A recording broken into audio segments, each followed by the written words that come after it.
السلام عليكم ورحمة الله وبركاته. الحمد لله رب العالمين والصلاة والسلام على سيد الأنبياء والمرسلين وعلى آله وصحبه ومن استنى بسنته إلى يوم الدين. اللهم اجعلنا منهم ومن الذين آمنوا وعملوا الصالحات وتواصوا بالحق وتواصوا بالصبر آمين يا رب العالمين. ربنا هب لنا من أزواجنا وذرياتنا قرة أعين وَاجْعَلْنَا لِلْمُتَّقِينَ إِمَامًا. I want to start by making a request in the spirit of the subject that we're dealing with.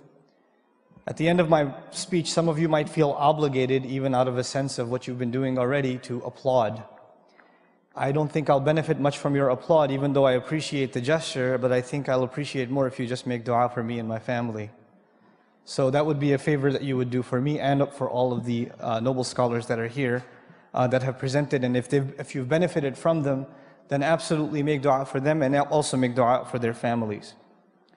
I have very little to add to what's already been said in regards to this awesome subject, but I do want to divide my conversation with you into two parts. The first of them is something about my personal life, something that has to do with dua that I want to share with you, and it's not really as out of a spirit of boasting or exposing, but really I think it's something that many of you probably can relate to and maybe find even encouragement in. And then I want to share with you my favorite dua in the Quran, inshallah ta'ala, and those are the only two things I want to do with you guys today. I was about almost 20 years of age and I absolutely head over heels fell in love. I went into a masjid in Ramadan and I heard a remarkable scholar explain the Quran. I had not read the Quran except in translation before that day. And I heard him speak about the Quran in the form of almost a conversation. And you know, the Quran is Allah Azza wa Jal speaking to us directly. And it felt like that for me for the first time. And he was doing this every night of Ramadan, for about 4 hours every night, to go through the entire Quran in this fashion. And I attended this entire series with him because I was hooked completely. I was mesmerized by this book. I was completely overwhelmed that I didn't have any clue, no idea what this book was, that was always there. And I always thought, yeah, I've read something from it, or some translation or something. I have an idea what it says. I guess I know what it has to say. But when I heard what it really had to say for the first time, I felt like there's this book that I love so much, and I have no relationship with it. And of course the barriers were many, including the knowledge of it, but of course even the language. I had no idea what the Arabic language was. Not a clue. The only thing I could do at that time, you know what it was? Is to make dua. So I just asked Allah something very simple. I didn't even know how to ask it in Arabic or anything. I didn't know any du'as by heart. So I just asked Allah, oh Allah, I love your book. I love your book. And I'd love nothing more but to learn it and to teach it. Just make it easy for me to learn it. And make it easy for me to teach it. Because I love your book. That's all I asked. And I swear to you by Allah, I am a terrible student of anything. Terrible. I mean, especially languages. I'm absolutely horrendous. I was not a good student in college. I used to hate studying. If I ever had sleep problems, the easiest way for me to catch some sleep was to open up a textbook. 10 seconds later, I'll have 12, 13 hours of solid sleep because nothing will knock me out like studying. But this teacher who was presenting the Quran also happened to be teaching an Arabic class. And when I attended his class, wallahi, it was like knots opening up. I couldn't stop studying. I couldn't put the books down. I couldn't stop thinking about it. I was doing like conjugations in my sleep. Going through grammar in my sleep. I was studying it in the train. I was doing it at work, at school, all the time. I just became obsessed with it. And wallahi, what people around me found so difficult, Allah made it so easy for me. And I knew something had just happened. Allah has given me a gift in response to my dua. And wallahi, I tell you, to this day, if I try to study anything else, I have a hard time. But when I study Quran, I can spend hours and hours and hours and it's easy for me. Walhamdulillah, it's a gift of Allah to me. But this is something that I've personally experienced in terms of the power of dua. Just the power of dua. SubhanAllah, I don't mean to say this is a means of boasting, but look, I have, well, alhamdulillah, I've taught Arabic courses all over the country, maybe close to now 15,000 students. SubhanAllah. And not any of them have benefited anything except from the gift that Allah has given. And if they're able to continue that, and that entire benefit starts from one dua, as far as I'm concerned. SubhanAllah. So that was a little bit about my personal story. But what I want to really share with you is my favorite dua in the Quran. And I think it's a very relevant dua for pretty much all of us here in the audience. And to set the stage for this dua, I'm sure some of you have heard me talk about this dua before, but I personally don't care. I'm going to repeat it because فَذَكِّرْ إِنَّ فَعَتِ الذِّكْرَى, reminder has benefit. So I hope to benefit myself and all of you with this reminder. There's a powerful expression in the Quran. It's captured in 2 words. Those 2 words are قُرَّةَ أَعْيُن, the coolness of the eyes. A simple translation will yield coolness of the eyes. And it's mentioned in a number of occasions. It's also found in a hadith of the Messenger sallallahu alaihi wasallam. Okay. Before I tell you how it's used in sacred text, I want to tell you how the ancient Arabs used to use this figure of speech, this expression. It's really a figure of speech, so we can't really understand it literally. It means something more. In the Arab idiom, there were 2 expressions. Without getting too technical with you guys, there's the eyes becoming cool and the eyes becoming warm. That's the first thing I'd like you to know. The Arabs had 2 figures of speech, the eyes becoming cool and the eyes becoming warm. When somebody is shedding tears of sorrow, they're suffering the worst kind of fate, they are in deep depression and sadness and calamity, then when you would look at them, the Arab would say at least, his eyes have become warm. One of the worst curses, you can curse upon someone in the Arabic language, in ancient Arabic, أَثْخَنَ اللَّهُ عَيْنَهُ, may Allah make his eyes warm, means may he suffer the worst kinds of sorrows in his life. The exact opposite is what? The eyes becoming cool. For your sorrows, for your sadness, for your pains to be removed completely, and for you to feel peace and tranquility and joy like nothing else. And I'll give you a simple example of coolness and warmth of the eyes before I continue. Imagine you're at the airport, right? And there are 2 pairs, there's a pair of a mother and a son, and another mother and another son. But this mother is saying farewell to her son. He's flying off somewhere. And the other mother is greeting her son, who flew in from somewhere. And both of the mothers are crying. But one of them, their eyes is cool, and the others, the eyes are warm. One is shedding tears of joy. She sees her son after many years. She's crying too, but these are eyes becoming cool. The other's letting go of her son. These are what? The eyes becoming warm. You understand the difference? Right? Now, another, a few pieces of context before I go further. The poet in Arabia says, the eyes of my tribe will remain warm. And he's actually an assassin also. Yeah, poets are assassins. It's kind of an Arab thing, I guess. But so he's waiting on a sand dune, waiting to kill the tribe leader that has offended his tribe. And he makes poetry in the meantime. I guess he's got a lot of time. So he says, my tribe's eyes will remain warm until my dagger isn't warm with his blood. In other words, when I kill this guy, then my tribe's eyes will become cool. The rage, the frustration, the humiliation they feel will only disappear upon this guy's death. That's what I'm here to do, to cool the eyes of my tribe. You understand? So it's a means of relieving frustration and anger and ill feelings. That's how in which context it's used. But then there's a final context that I want to share with you in Arabic literature, where this expression is found. It's very beautiful, actually. The Arab used to travel in the desert, and there's a sandstorm. And in a sandstorm, the Arab would, wrap his face up, because obviously your face is being pounded with sand. Now the camel on which he's riding, Allah created the camel in a magnificent fashion. The eyelids of the camel actually trap sand and drop them. It doesn't even have to blink. It's got a screen in front of its eyes that captures sand and drops it. We don't have that, that screen system in our eyes, but the camel does. But now the rider, he can't afford to cover his eyes, can he? Because if he covers his eyes, what's the problem? He doesn't know where he's going. So he has to keep his eyes exposed. And so finally he finds a cave. He finds some refuge. And he says, interestingly, my eyes have finally become what? Cool. In other words, in literature we find the precedent of the eyes becoming cool equated with finding refuge from a storm. finding refuge from a storm. Now I've set the stage for you for what this expression stands for, but I still haven't told you my favorite dua, though I recited it in the beginning. This is at the conclusion of the 25th surah of the Quran. Allah Azza wa Jal says, Rabbana, He tells us to say, وَالَّذِينَ يَقُولُونَ, those who say, رَبَّنَا هَبْ لَنَا مِنْ أَزْوَاجِنَا وَذُرِّيَّاتِنَا قُرَّةَ أَعْيُنٍ وَجْعَلْنَا لِلْمُتَّقِينَ إِمَامًا.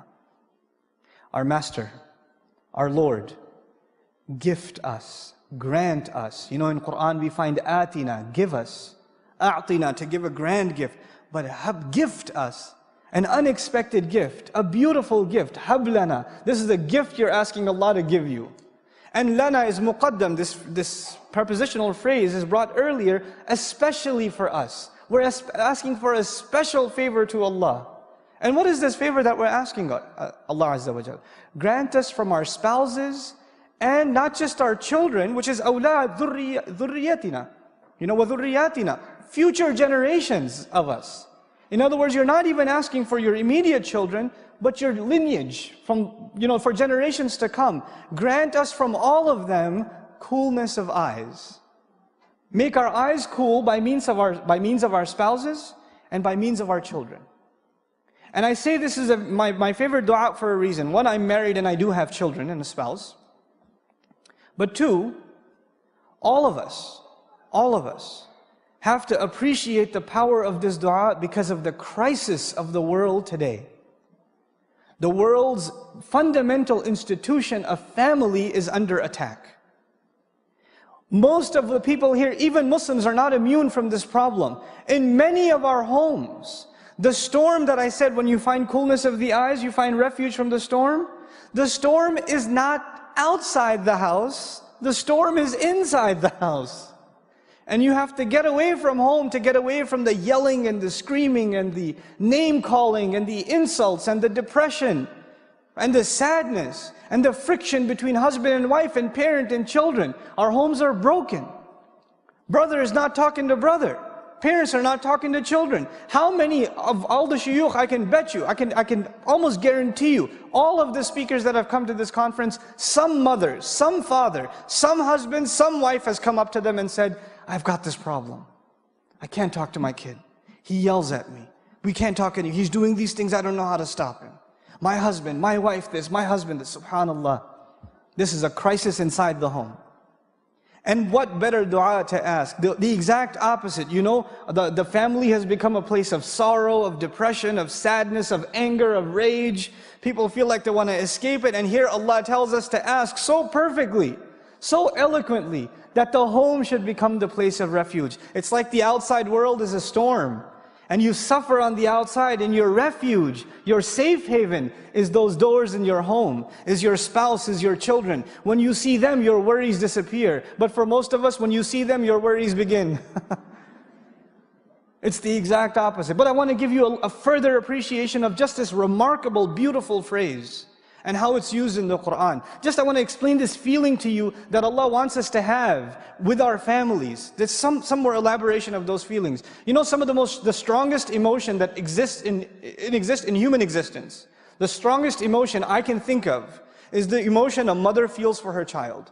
It is the strongest bond. Many of you in the audience are married, and when you're first married, you're obsessed with the husband, you're obsessed with the wife. You are so awesome. No, you're awesome. How perfect Allah makes the pairs. I can't believe you're my husband. I can't believe you're like all weird in the beginning. Yeah. People look at you funny. You know, the guy's got a goofy smile on his face all the time. Like, you know, the husband's name is mentioned and she gets shy. You know, 10 years go by. The husband's name is mentioned. Right? But anyway, before that happens, when you have your first child, the husbands will realize this. Already? Okay. All right. The husbands will realize this. You're talking to your wife about something, the baby's in the other room. The husband doesn't even have the ears for this one. The baby just does a little That's it. That's all it does. And guess what happens to the mother? That conversation is over. He was in the middle of telling her how his day went and it was a really important meeting and where are you going? What happened? Spider sense goes berserk and you go in the other room and you pick up the child. Nothing comes between who? Mother and child. Nothing comes between them. It is the strongest bond. Now I'm talking to the mothers in the audience for a second. Can you imagine the state of Musa's mother's heart? She puts her baby in the water. You can't even leave your child outside in the hall. You start calling your husband, where is he? Where is he? Where is he? Have you seen him? Have you seen him? Where is he at? You can't stop. You're 30 minutes late picking your child up from school. What happens to you? You know. I know, because I've been late picking up my kids from school before. So I know what my wife goes through. You didn't make it to the airport in time, right? You haven't seen your kids. You know, even mothers, they're in the home and they can't see the child. Where'd you go? Abdul Kareem, where are you? I'm in the bathroom, Mom, relax, I'm here. But there's this desperate, can you imagine her feelings? She's putting her child in what is apparently certain death, because what's behind is even more graphic. So she's in this desperate situation. Does she know what happened to the child? She does. Can you imagine not knowing what's happening to your child after you know that they're in a dangerous situation? Can you even imagine? Subhanallah. And on the other hand, I want to give you two women's scenarios. On the other hand, and I promise I'll try to finish within 5 minutes, there's another woman who's in a storm. In the same story. She's married to a really bad guy. What's his name? Oh yeah, Fir'aun. And you know, sometimes women are in a difficult domestic situation, and usually in a society like ours, you can call the domestic hotline, you can call the cops if there's abuse, whatever. Now, we don't know if there's physical abuse, but the Quran certainly indicates psychological abuse, so much so that she has to ask for rescue, right? She's in this terrible marriage, and she can't even call the cops. Well, why not? Because he owns the cops. She can't complain to the government, because he is the government. She's got nowhere to turn, so the only place she can turn is who? Allah. She's in the middle of this storm and she can't find a refuge. But when this baby washes up, you know what she says? Now think about this. She picks up the child and she says, قُرَّةُ عَيْنٍ لِي. He'll be the coolness of my eye for me. He will be my refuge from the storm. He will be my only source of joy because I'm in the middle of sadness. She's with this child, this motherless woman, this childless woman is with this child now, and all of a sudden all her problems disappear. That's her first reaction to this child. Subhanallah. And on a separate note, she said, Li walak, and that I won't discuss with you, but she separated herself from Fir'aun even in that. He'll be the coolness of my eye for me and even for you. Even to Fir'aun. But she didn't say for us, because she doesn't even associate herself with him. Subhanallah, radiallahu anha. Now, one more thing. One last thing. Just about this coolness of the eyes. And why this dua is so beautiful and powerful and eloquent. You know, when a mother has lost her child, which in this case she has, and she is reunited with her child. Can you imagine the feeling of a mother whose child was lost and then she was reunited with it? Can you imagine the tears of happiness? Can you imagine that emotion? Now understand how Allah describes that emotion. Allah tells His favor to Musa alayhi salam. He says, فَرَجَعْنَاكَ إِلَىٰ أُمِّكَ كَيْ تَقَرَّ عَيْنُهَا وَلَا تَحْزَنْ. So we returned you to your mother, so her eyes could become cool. So her eyes would, Allah is describing the most amazing joy, the most amazing relief, the most indescribable feeling in the heart of a mother. And what expression does He use? The coolness of the eyes, to depict that powerfully. And so we ask Allah, give us from our spouses and our children coolness of eyes. That's what we ask Allah. When somebody said, I want to get married, go further. Not just get married, I want to get married to a spouse that will cool my eyes. That I'll be the coolness of their eyes and they'll be the coolness of mine. And Allah Azza wa Jal took the dua further. And then we understand why talk about future generations. And I'll conclude with this. وَجْعَلْنَا لِلْمُتَّقِينَ إِمَامًا. And make us leaders over those who are cautious, conscious, fearful, pious, righteous.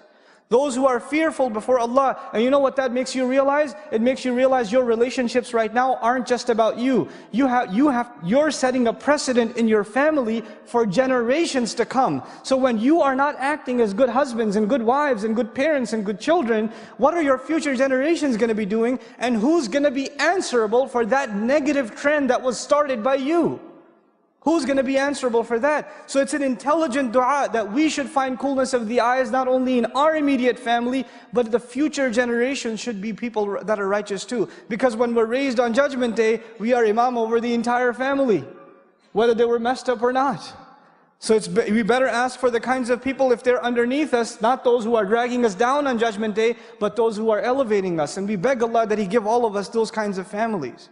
So the biggest favor you can do to me and the scholars here, because none of us are immune from this. This dua is something you and I, everyone, every Muslim, and this is even something that non-Muslims need today. They have no peace in their families. So I beg all of you sincerely that we all make this sincere dua to Allah. Yes, I know time's up, 0 minutes. Yeah, 0 minutes, really nice.